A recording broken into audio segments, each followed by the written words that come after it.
Wanita ini tiba-tiba membuka matanya dan menyadari ada seorang pria sedang memotong congsamnya.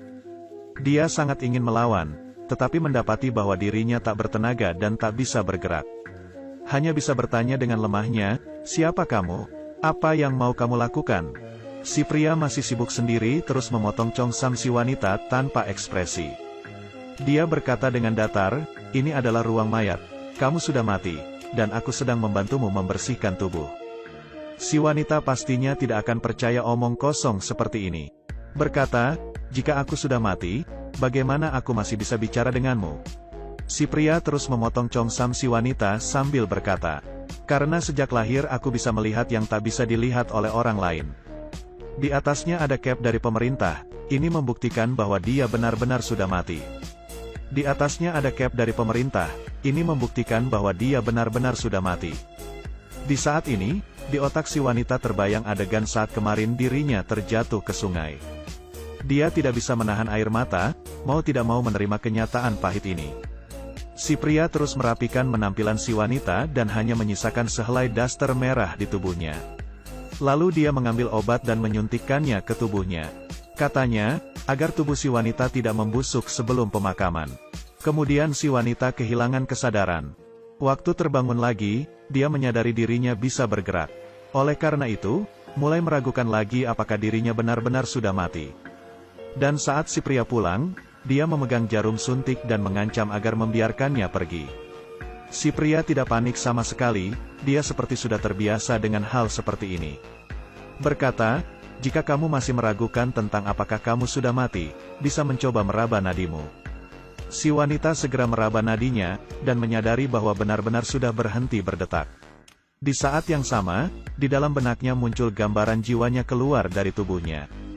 Pada saat ini dia benar-benar putus asa, dan terduduk di lantai untuk waktu yang lama. Setelah si pria pergi, muncul dua orang wanita berdaster di depan si wanita. Mereka tiba lebih awal ke tempat ini dibanding si wanita dan melihat hal yang barusan terjadi. Dan menenangkan si wanita, berkata, "Waktu kami baru datang juga sama denganmu, tapi kamu harus belajar untuk menerima kenyataan." Mulai dari saat itu, apapun yang dilakukan si pria kepadanya, dia tak pernah melawan, dan perlahan dia mulai menerima kenyataan bahwa dia sudah mati. Tetapi terjadi sesuatu hal yang di luar dugaan, membuat si wanita meragukan lagi bahwa dirinya sudah mati. Di malam ini, ada seorang suster yang karena ada barang yang terjatuh ke lantai bawah tanah.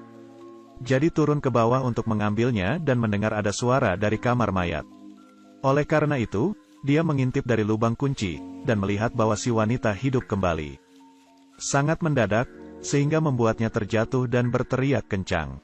Dan suara teriakannya terdengar oleh si wanita yang ada di dalam ruangan.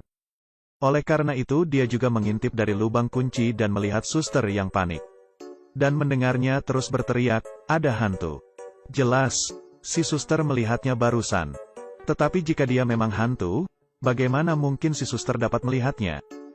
Dia berpikir seperti itu, kali ini dia yakin bahwa dirinya belum mati, dan berteriak minta tolong. Tetapi makin dia berteriak, si suster makin ketakutan dan kabur dengan cepat dari lantai bawah tanah.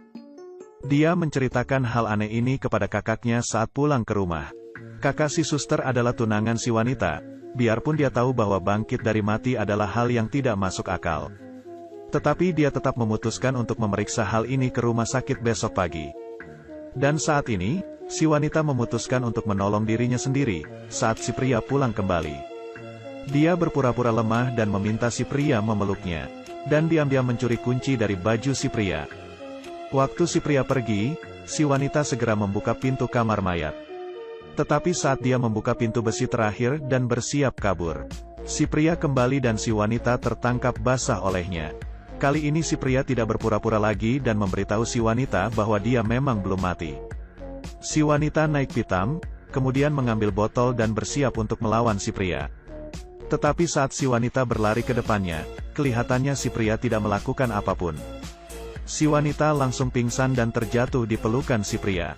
Seolah-olah si pria memiliki suatu kemampuan misterius. Keesokan harinya, si pria membawa segerombolan orang asing ke kamar mayat. Dan meneliti serta memegang ketiga wanita itu, dan di belakangnya ada orang yang sedang mencatat. Ternyata mereka adalah orang Jepang yang sedang meneliti virus yang bisa mengendalikan pikiran orang. Dan ketiga wanita itu adalah objek percobaan mereka. Virus inilah yang setiap hari disuntikkan si pria ke tubuh para wanita itu. Dan efek virus inilah yang menyebabkan muncul adegan kematian di benak mereka.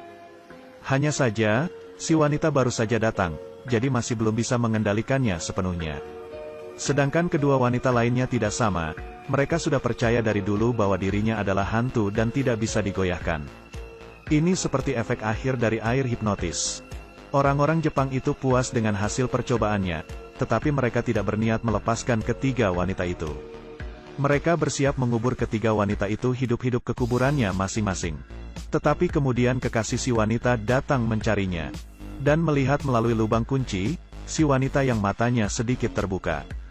Melihat ini, si pria baru percaya bahwa si wanita belum mati dan menabrak pintu dengan sekuat tenaga. Tapi malah ditahan oleh polisi yang tidak tahu apa-apa, dan akhirnya kalah jumlah. Bukan saja tidak dapat menolong si wanita, dia bahkan dikurung juga. Untungnya kekasihnya cukup pandai, dia memanfaatkan kesempatan memukul pingsan seorang dokter. Dan kabur dengan berpura-pura menjadi tim medis. Dan berhasil merebut sebuah senjata dengan bantuan dari adiknya di tengah perjalanan. Kemudian segera menuju ke kamar mayat. Kekasihnya bertemu dengan ketiga orang Jepang itu, dan dia yang tak berpengalaman langsung ditembak oleh orang Jepang itu. Saat dia mengira bahwa dirinya akan mati, si pria tiba-tiba berkhianat dan menyandera petugas Jepang itu dengan pistol. Biarpun si pria sempat melakukan hal yang salah, tapi itu hanya dilakukannya karena keluarganya disandera oleh orang Jepang. Tetapi barusan dia mengetahui bahwa tujuan orang-orang Jepang melakukan penelitian virus ini adalah untuk membunuh tentara Cina serta menguasai Cina. Sebagai orang Cina, dia tidak bisa menahannya lagi. Oleh karena itu dia memberitahu cara menyembuhkan virus itu kepada kekasih si wanita dan membiarkannya pergi. Sedangkan dia sendiri tetap tinggal di sana, kemudian menembak botol virus untuk bunuh diri bersama orang-orang Jepang itu. Sebelum meninggal si pria akhirnya tersenyum. Karena mulai dari saat ini dia tak perlu melakukan hal yang membuatnya merasa bersalah lagi. Kemudian kekasih wanita itu lari cepat-cepat ke pemakaman. Saat ini, si wanita sudah setengah terkubur, oleh karena itu dia segera membuka tutup peti. Setelah kekasihnya menyuntikkan obat kepadanya, tak lama kemudian dia membuka matanya. Dan dia bangkit dari mati di depan banyak orang. Akhirnya, si wanita dan kekasihnya berpelukan erat di depan semua orang. Dan mendapatkan akhir yang sempurna. Film ini berjudul, I1 Gui Men Guan, I0, yang didasarkan dari peristiwa nyata selama Perang Anti-Jepang. Selain para wanita penghibur, orang-orang Cina lain yang tertangkap menjadi kelinci percobaan, nasibnya sudah pasti sangat menderita. Jangan lupakan hinaan bangsa, ingat sejarah, perkuat Tiongkok kita, dan maju terus. Baik, hari ini sampai sini saja. Kita bertemu lagi di lain waktu.